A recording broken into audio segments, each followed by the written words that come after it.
Okay, right now it's damage control time. We have barely 3 health bars. If I can make it to the health potion that's right next to the next level, then we'll have a full 3 again. But we really want to leave the next level with 4. Thankfully, the next level has 3 separate places where we can get suits of armor reliably. So, we should be able to get away from that level with full armor as long as we're careful. The Ring of Pain will help a lot. The Ring of... oh dear. Okay, so we're down to 2 health bars. But that's okay, because there's a set of armor right near the beginning of the level.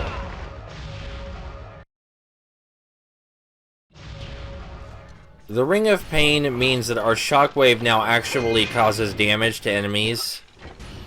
So in addition to pushing them back, we can kill them with it if we time our downward strike right. Right over here is that armor. It's in a hidden chest that thankfully I remembered where it was.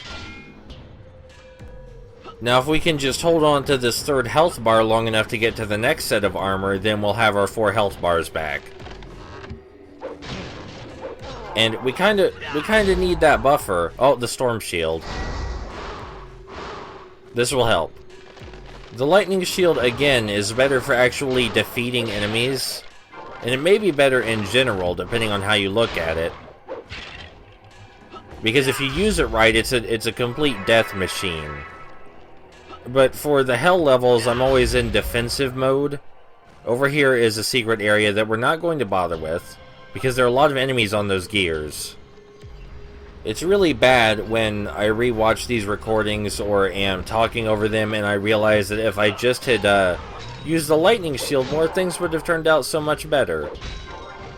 We can just jump past this obstacle entirely. We don't need to go on the platform it's guarding at all. Lots of enemies spawn in this area. There's a trap in the center that separates the enemies from us. Makes it difficult to take out all the enemies at once. But we're just going to stay on this side until we get all the main opposition out of the way. There you got to see the goat enemy actually attack me. Again, they're not very difficult to deal with alone. We got the lightning shield back, and I wise up around this point and start actually using it. Because it is basically projectile death after all. So from now on, whenever there's an enemy in a difficult spot that I don't want to run up to, I just toss the shield at it. Here's that second set of armor. I'm gonna try and trigger the trap like usual before I make the jump.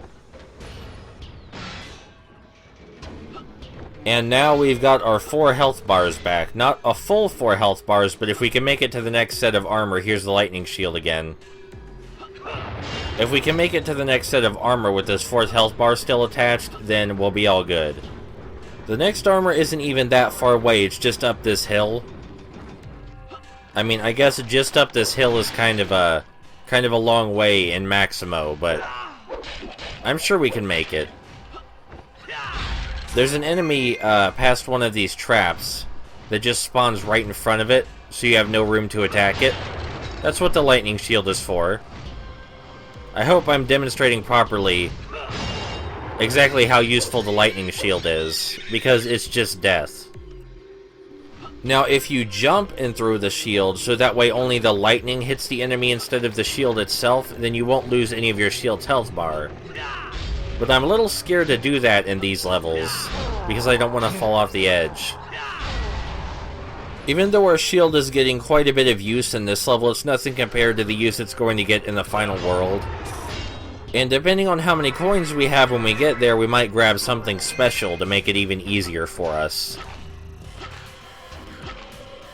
Our shield's health bar is a little bit low, but that's fine because there's a death sword up here. And if we can time the jump off this brain properly without falling into the abyss... That was close. Things are much better now. We should be able to make it to nearly the end of the level with what we have right now, and we'll be fine. We're not going to get too much mileage out of the invincibility from this armor, but we do now have our 4 full health bars back. So if we can make it to the end of the level in this state, then we're all good. It may seem like a bit of a challenge to make it from here to the end of the level without getting hit once. But if we can conserve our Death Sword's ammunition through this corridor, then we'll be fine. I just wanted to show you that our invincibility does extend to these buzzsaws.